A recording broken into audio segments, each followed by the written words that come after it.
اس سے زیادہ بھی ہو سکتے ہیں، لیکن جو تخمینہ لگایا جا رہا ہے اس میں بتایا جا رہا ہے کہ 310 تقریباً جو ہیں وہ پاکستانی اس میں سوار تھے، کیونکہ جو لوگ بچ گئے ہیں پاکستانی حکام جو یونان میں موجود ہیں ان کی سفارت خانے کے، ان کی بات ہوئی ہے ان 12 لوگوں سے، تو ان کی طرف سے یہ بتایا جا رہا ہے کہ تقریباً 310 افراد جو تھے وہ کشتی پر سوار تھے جو کہ صرف پاکستان سے تھے۔ جی، پاکستانی سفارت خانے کی جانب سے بتایا جا رہا ہے کہ یونانی حکام نے 3 روز کے بعد، اب چوتھا روز ہو گیا آج تقریباً، اور چوتھے روز بھی جو ہے وہ آپریشن ان کی جانب سے جاری ہے۔ 78 لاشیں نکالی گئی ہیں، تاہم جو جان بحق ہونے والے افراد ہیں ان کی شہریت کا علم نہیں ہو سکتا، کیونکہ یا تو ان کے پاسپورٹس آئی ڈی کارڈز کچھ ان کے پاس ہو، کیونکہ وہ سمندر میں بہہ چکے ہیں تو ان کے پاس ایسی کوئی آئیڈینٹیفیکیشن ان کی ہے نہیں ہے کہ ان کا پتہ چلایا جا سکے کہ وہ کس شہر سے، کس ملک سے، یا ان کا کہاں سے تعلق ہو سکتا ہے۔ اس لیے جی جو یونانی حکام ہیں ان کی جانب سے اپیل کی گئی ہے کہ جو لاپتہ افراد ہیں ان کی تلاش کے لیے صرف والدین یا بچوں کا ڈی این اے سیمپل بھیجا جائے۔ ڈی این اے کی رپورٹ، لاپتہ افراد کا شناختی کارڈ یا اس کا پاسپورٹ اور رابطہ نمبر جس کے ساتھ یونانی حکام جو ہیں یا سفارت خانہ جو ہے وہ کانٹیکٹ کر سکے، تاکہ جو لواحقین تک ان کی لاشیں جو ہیں ایٹ لیسٹ پہنچائی جا سکیں۔ یہ یونانی حکام کی ایک بڑی کاوش ہے کہ وہ چوتھے روز بھی وہاں پر ریسکیو آپریشن جاری رکھے ہوئے ہیں، ان لوگوں کی تلاش جو وہ کی جا رہی ہے جو ڈوب کر مر چکے ہیں، جو بے رحم جو سمندر کی لہریں ہیں ان کی نظر ہو چکے ہیں۔ اچھا جی، جو جہاں پر جو ویب سائٹ کی ڈیٹیلز دی گئی ہیں جہاں پر آپ یہ جو ڈی این اے رپورٹ ہے، لاپتہ لوگوں کے جو آئی ڈی کارڈز ہیں، پاسپورٹس ہیں، ان کی ڈیٹیل اور اپنا کانٹیکٹ نمبر چھوڑ سکتے ہیں، وہ میں آپ کے ساتھ شیئر کر رہی ہوں۔ info@pakistanembassy.gr، اس کے سپیل بھی کر دیتی ہوں، info@pakistan PAKISTAN Pakistan embassy EMBASSY pakistanembassy.gr۔ میں پھر سے ریپیٹ کرتی ہوں، info@pakistanembassy.gr۔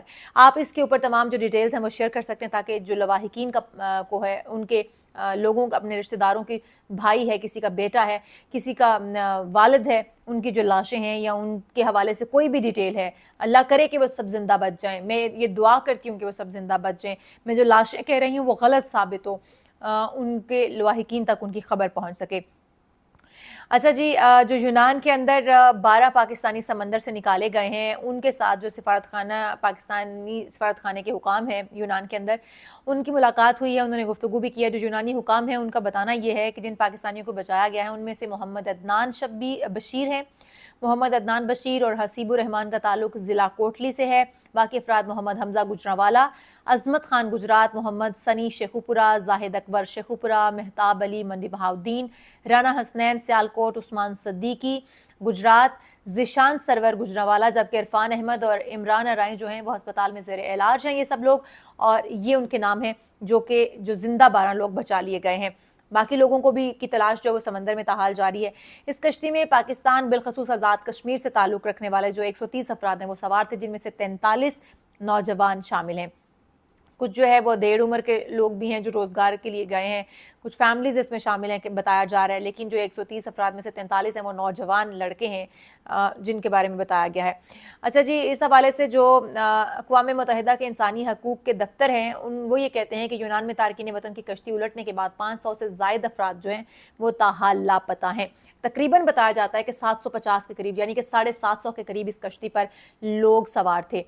اچھا جی، یہ کشتی جو تھی، یہ میں آپ کو اس حوالے سے بتاؤں تو اس کشتی، یہ بہت چھوٹی کشتی تھی جو کہ سمندر کی لہروں کا تو سامنا نہیں کر سکتی، مقابلہ نہیں کر سکتی۔ حکام یہ بتاتے ہیں کہ 65 سے 100 فٹ لمبی کشتی ہے، ممکنہ طور پر 750 افراد اس میں سوار ہو سکتے ہیں۔ اچھا جی، کشتی میں سوار افراد کی حتمی تعداد جو ہے وہ ابھی تک انہیں معلوم نہیں ہو سکی ہے، کیونکہ وہ کوئی کنفرم کرے گا کہ اتنے افراد اس میں سوار تھے تو ہی کنفرم ہوگا۔ ابھی جو ہیں وہ صرف قیاس آرائیاں لگائی جا رہی ہیں کہ ہو سکتا ہے اس کے اندر 750 کے قریب جو ہیں وہ لوگ سوار تھے۔ ان کا جو زیادہ تر اس کشتی پر سوار لوگ تھے ان کا تعلق جو ہے وہ مصر سے ہے، شام سے ہے، افغانستان سے ہے، اس کے علاوہ پاکستان کی بہت بڑی تعداد جو ہے وہ اس میں شامل ہے۔ حکام یہ بھی بتاتے ہیں کہ یونانی جو کوسٹ گارڈ ہے یا پھر جو وہاں کی نیوی کی کشتیاں ہیں، جہاز ہے، ہیلی کاپٹرز ہیں، وہ ریسکیو آپریشن میں چوتھے دن بھی جو ہے وہ جٹے ہوئے ہیں. مطلب ہمارے پاکستان میں اگر ہم دیکھیں تو گورنمنٹ کے اوپر کوئی فرق نہیں پڑا, نہ ہی ان کے کان پر جوں تک رینگی ہے, لیکن یونانی حکام ایٹ لیسٹ چوتھے روز بھی اس حوالے سے آپریشن کر رہے ہیں کہ کسی کو زندہ بچا لیا جائے, یا کسی کی لاشیں جو ہیں, جو لوگ بہہ گئے ہیں, ڈوب گئے ہیں, ان کی لاشیں جو ہیں وہ تلاش کر لی جائیں. یہ ان کی جانب سے ایک بڑی کاوش ہے یقینی طور پر, جس کو ہمیں سراہنا چاہیے کہ ایٹ لیسٹ وہ ان لوگوں کے لیے بھی اپنے اندر درد رکھتے ہیں جن کا تعلق ان کے ملک سے نہیں ہے, جو ان کے ملک میں غیر قانونی طریقے سے داخل ہونے کی کوشش کر رہے تھے, ان لوگوں کے لیے بھی وہ لوگ درد رکھتے ہیں. لیکن اس کے باوجود میں آپ کو بتاؤں جو وہاں پر اس وقت 3 روز کا سوگ کا اعلان کیا گیا ہے یونان کی حکومت کی جانب سے, یونان کے اندر 3 روزہ جو ہے سوگ کا اعلان کیا گیا ہے, لیکن پھر بھی یونان کے اندر بہت ساری تنظیمیں, بہت سارے لوگ سڑکوں پر نکل آئے ہیں, احتجاج کر رہے ہیں حکومت کے خلاف, انتظامیہ کے خلاف. ان کا کہنا ہے کہ انتظامیہ بر وقت اگر اقدامات کرتی تو ان لوگوں کو بچایا جا سکتا تھا, زندہ بچا لیا جا سکتا تھا, لیکن حکومت اور انتظامیہ کی جانب سے بر وقت اقدامات نہیں کیے گئے, جس کی بنا پر انہیں نہیں بچایا جا سکا. تو اب حکومت کے خلاف اور انتظامیہ کے خلاف جو ہے وہ احتجاج کیے جا رہے ہیں, سڑکوں پر لوگ نکلے ہوئے ہیں, نعرے بازی کی جا رہی ہے, بینرز انہوں نے اٹھا رکھے ہیں, پلیکارڈز اٹھا رکھے ہیں, اور اس وقت جو ہے وہ وہاں پر شدید احتجاج جو ہے وہ اپنا نوٹ کروا رہے ہیں.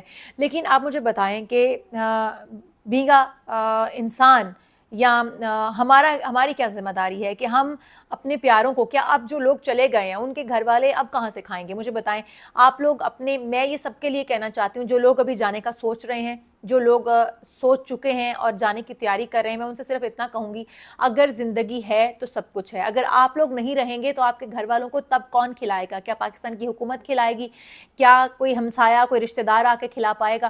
آپ اپنی زندگی سے ہاتھ دھو بیٹھیں گے. اور میں ان والدین سے, ان بیویوں سے جو کہ اپنے شوہروں کو یا اپنے بیٹوں کو بڑی ہمت کر کے پاکستان سے دور 7 سمندر پار غیر قانونی طریقے سے بھیجنے کے لیے ہمت جٹا پاتی ہیں, میں ان لوگوں سے یہ کہنا چاہوں گی کہ خدارا اپنے گھر والوں کو, اپنے بچوں کو یا اپنے شوہروں کو یہ سمجھائیں کہ زندگی صرف ایک بار ملتی ہے. اگر آپ لوگ ساتھ ہیں تو سب کچھ ہے. آپ لوگ اپنے لخت جگر کو کیسے بھیج سکتے ہیں؟ بے رحم موجوں کے حوالے کیسے کر سکتے ہیں؟ سمندر کتنا بے رحم ہے, پانی کتنا بے رحم ہے, کیا آپ لوگ نہیں جانتے؟ آپ لوگ سمندر کے راستے انہیں بھیج دیتے ہیں, کچھ لوگ خشکی کے راستے جا رہے ہیں, وہ بھی بڑے غلط طریقے سے, بڑے غیر قانونی طریقے سے جا رہے ہیں, اس میں بھی بہت ساری اموات ہوتی ہیں, کنٹینرز کو کرنٹ لگا کر چیک کیا جاتا ہے, اس کے اندر بہت سارے لوگ جو ہیں وہ جان کی بازی ہار بیٹھتے ہیں.